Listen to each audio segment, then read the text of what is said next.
C'est le débat de ce Smart Impact. Je vous présente tout de suite mes invités. Julie Mazic, bonjour. Bonjour. Bienvenue, vous êtes la présidente de Rozo. À vos côtés, Sébastien Rollins, bonjour. Bonjour. Le fondateur de Jumple. On va parler des défis qui attendent le e-commerce, notamment en matière d'éco-responsabilité, de transparence. Mais d'abord, allez, présentation de vos entreprises respectives. Julie Mazic, c'est quoi Rozo?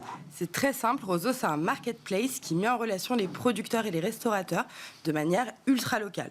Donc, on prend les produits d'un producteur, on référence tout, on fait un rayon de 150 km autour de lui, on propose ces produits à tous les restaurateurs du coup à côté, on collecte, on livre, on facture. Très simple. Donc, c'est uniquement de l'alimentaire, c'est ça?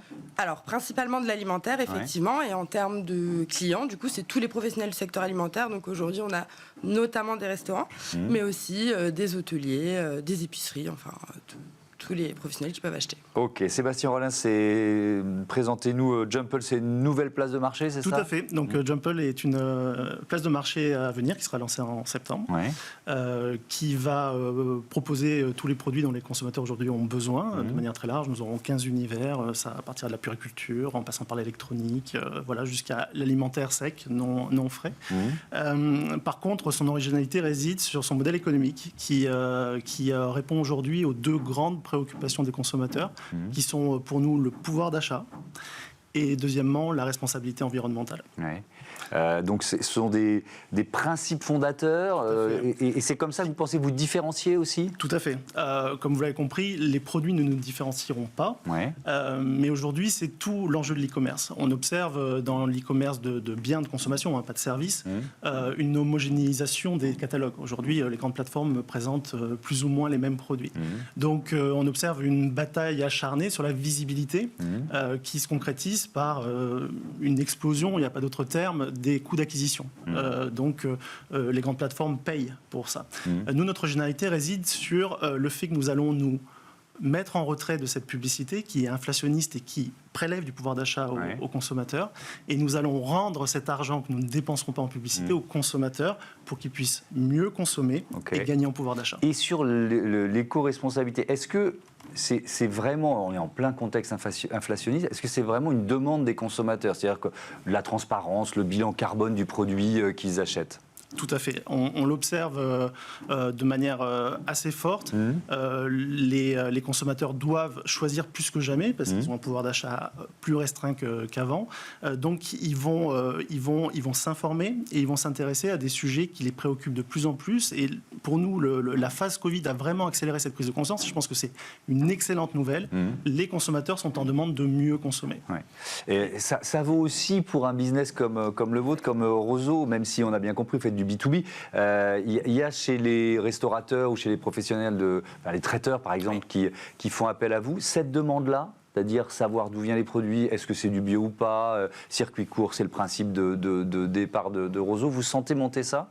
Tout à fait. Et en fait, nous, on fait du B2B, tout-ci en réalité, puisque le client final est quand même un consommateur. On pourrait avoir le même. Bien sûr. Et du coup, alors, le client final est demandeur, ce qui oblige le professionnel à se renseigner aussi. Oui, il y a un effet domino. C'est-à-dire que la demande de circuit court de leurs clients fait qu'ils sont dans cette démarche. Et donc, pour ça, nous, on est en train de mettre en place notamment une map avec tous les producteurs chez lesquels le restaurateur a commandé, qui pourrait permettre aux producteurs d'avoir des clients du coup B2C qui viennent à la ferme.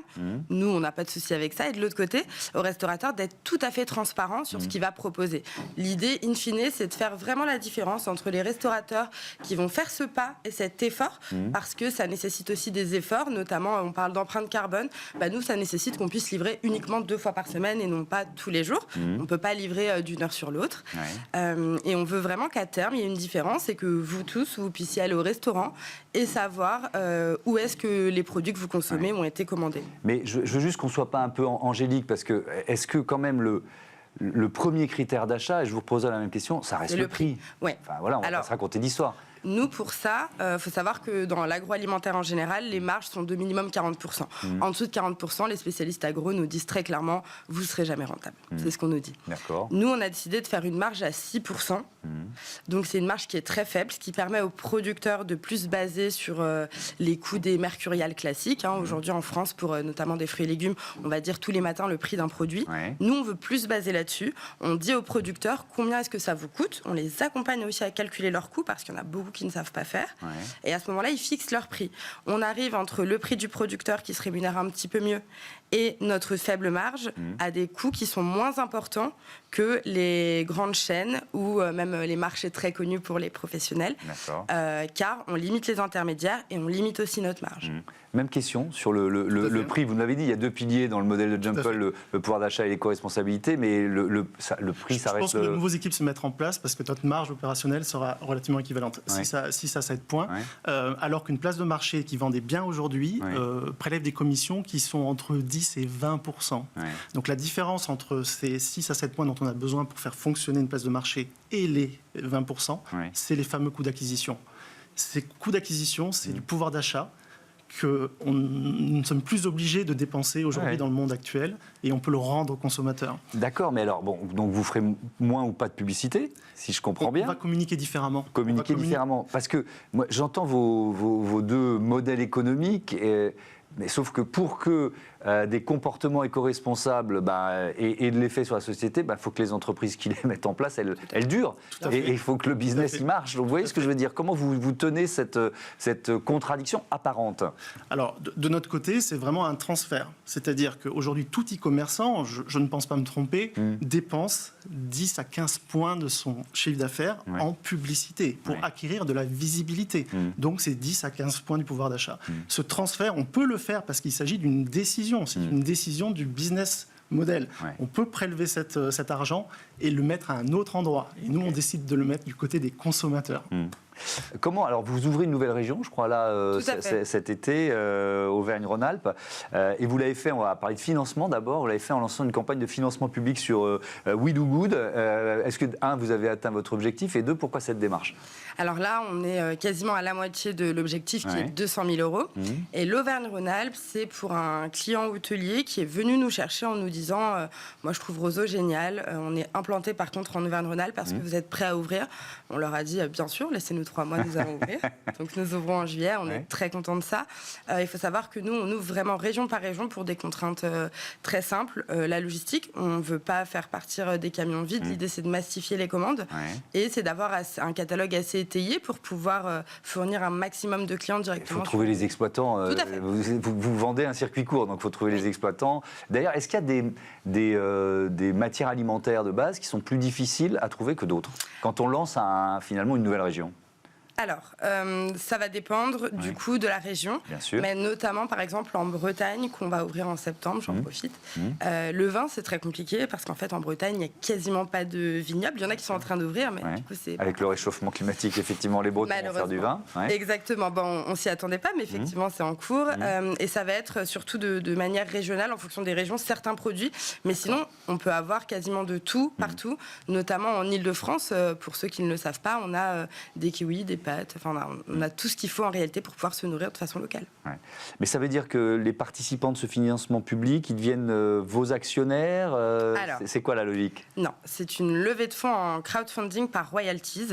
Donc nous avons fait le choix de ne pas diluer notre capital pour la simple et bonne raison qu'au vu des marges qu'on propose, on sait très bien que si on donne du capital, à un moment, on va nous forcer un petit peu à pivoter sur la marge, et c'est pas notre but. Donc, on partage notre chiffre d'affaires en fait sur 5 ans. On donnera 8% sur 5 ans tous les trimestres de notre chiffre d'affaires, ce qui permettra à tous les investisseurs de recevoir une part proportionnelle des 8% par rapport à ce qu'ils ont mis sur la table. D'accord. Sébastien Rollins, on évoquait la logistique pour faire baisser finalement le bilan carbone d'un produit acheté en ligne, parce que c'est un vrai enjeu. Quels engagements, quel modèle, là aussi, vous avez mis en place? Alors nous, on croit beaucoup en l'éducation, l'information et la transparence. Donc Jumple présentera l'ensemble des informations de manière détaillée et vulgarisée pour que le consommateur puisse avoir conscience de l'empreinte qu'il est en train de générer par sa consommation. Donc il y aura un score environnemental sur les produits et au niveau du panier, quand il choisira Express, parce qu'aujourd'hui on a cette envie-là d'avoir le produit demain, on lui affichera la différence d'empreinte par rapport au standard. Express, c'est 24 heures. C'est 24 heures et je ne sais pas si c'est si connu que ça, mais ça prend souvent l'avion pour faire des trajets en France. Ça veut dire que le simple fait, pardon de vous interrompre, de se dire finalement ce produit, j'en ai pas besoin, demain je peux l'avoir, quoi.